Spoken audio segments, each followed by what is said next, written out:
Hello and welcome to Stage 3 of the 2020 season GTE Update 8.6 Race Day event. That was a mouthful.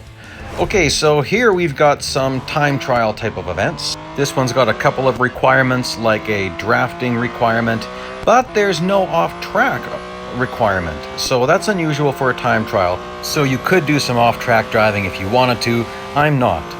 There's two ways you can do this. You could slow down and let the guy behind you pass you and then draft off him, and you'll easily finish in time. I tried that once and then I decided I don't want to do that. So I am going to race really hard and try to catch someone in front of me. Now, I've driven this track a lot. Even during a time trial event, you could drive out there and not get disqualified. You can actually go onto the grass a little bit. So this is the shorter version, I think it's called the sprint circuit. And pretty easy, I think, here. Yeah, looking pretty smooth. I haven't done any drafting yet, so I guess I better get onto that. That'll happen pretty fast, though, at these speeds.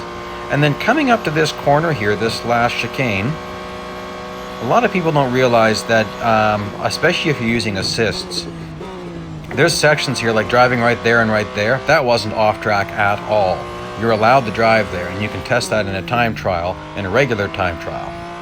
You'll notice that there are different colors at that part of the corner just so that you can tell that you can drive there. So as you can see, I had piles of time left over, nothing to worry about for that stage. And I'm getting close to 4 million, I'll have to start spending soon. Been upgrading my F1 cars. Alright, so here we are again, and this one, avoid going off track and avoid skidding. Okay, so I didn't really test the limits of this. Sometimes you can get away with a bit of skidding when it says that, and sometimes you can get away with maybe a whole second of off track. I didn't test that at all because I'm not expecting this to be very hard yet. You see how I'm driving way onto the green there? That is not off track, and you really should know that because in a regular time trial event, that can really help you to shave off some time. Like nothing crazy, but I mean, you could shave several tenths. Oh boy, look at that. Lots of sliding, and I didn't fail. Okay, so apparently you can get away with a decent amount. Maybe it'll only fail me if I do a really bad slide, like totally lose it. But that was some substantial skidding, so I'm surprised I didn't fail. I'm not optimizing this yet, I can really tell.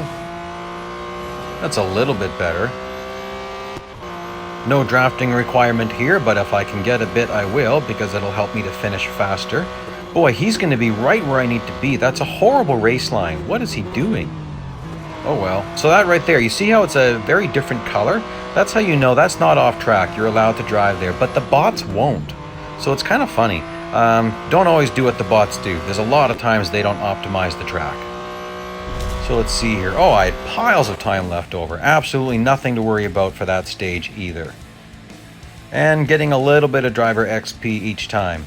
There was just a mini update that increased the amount of driver XP you earn in the 2020 season in the motorsports category. Set the fastest lap. Now, if this was crazy hard, then I might do something like trying to slow down the bots, things like that. I'm not going to be doing that. I don't expect this to be hard at all. So I am going to be blasting through it. I want first place. I want to win. Whenever I can, I want to win. In this type of event, I will. I don't have to worry about bots getting fast. I want them to get fast. Now, because it says set the fastest lap, it's not telling me what position I'm currently in. Now, I don't want to draft off him. You see the dirt right there? I just drove over it. If you go up and hit that, you can then turn down without having to brake at all in this car and in actually quite a few cars. And I wasn't braking very good there. Still learning how this track in this car. I like to show you guys kind of my learning process. You know, I could take time and master this track and then show you my perfect runs. I don't want to do that. I'd rather show you this is what I'm actually doing. I'm just going to figure it out as I'm going along. And there, you can see that I'm certainly making mistakes here and there. But even with a handful of mistakes, this isn't very hard. If you haven't seen the other two stages, there's a playlist at the end of this. You can see those. And I mentioned in those ones that I don't use assists. So no steering assist, no brake assist, no traction control. I use tilt B controls. That's very good for skid control. Anything with an automatic accelerator makes it harder to control skidding. And then I have my steering sensitivity on 2, which is more of a personal preference, not necessarily a right or wrong thing when it comes to steering sensitivity. So again, you see I hit that dirt, and this guy might be in my way a bit. See how I'm way over on the green? That is not off track. So you can really maximize that, but they won't drive there. Same with this, that's not off track, even though some of it should be, I think, but it's not. And then this is interesting corner to maximize, because this is such a high grip car. And lots of guys in my way. Oh, see, now he's driving a little bit better, so I am not heading into this corner very well, because he was where I wanted to be. So even here, these guys are driving very badly on the partial laps, but then they seem to be doing better on the full laps. There, Santos went way out to the right, which is what he should do. But look at that. He did not optimize that at all. If you have steering assist set to high, it's going to try to force you to drive the same way he just drove. So even if you go steering assist set to low and maybe increase your sensitivity by 1 or 2, that's going to help you to maximize that corner a little bit more while not feeling like you have no control at all. So again, not a very difficult race there. Okay, and no off track allowed, and oh, this time I have to add tuning. Okay, so what I'm going to do here is I'm just going to start off buying the cheaper ones. I've looked at everything. The more expensive the tuning, the more PR value it gives you. But I also want the Principal XP, and I haven't quite decided if I want to max that out or not. So if you're low on M dollars, you could be spending more gold, but most of us are low on gold, not low on M dollars. So for instance, if you buy the one that looks like acceleration, power unit, optimization, those are worth 0.5 PR, but they're a lot more expensive. Some of these other ones, the cheap ones, are only worth 0.3 PR. So you might actually end up spending more. In some of these events, if you went equal upgrades, it was fine. What I mean is equal across the steps there. This is the way I'm going to do it for now. I'm going to tweak this as we go along, but as soon as I reach the minimum PR, I'm going to stop. I could have upgraded my Principal XP more. I'm not going to.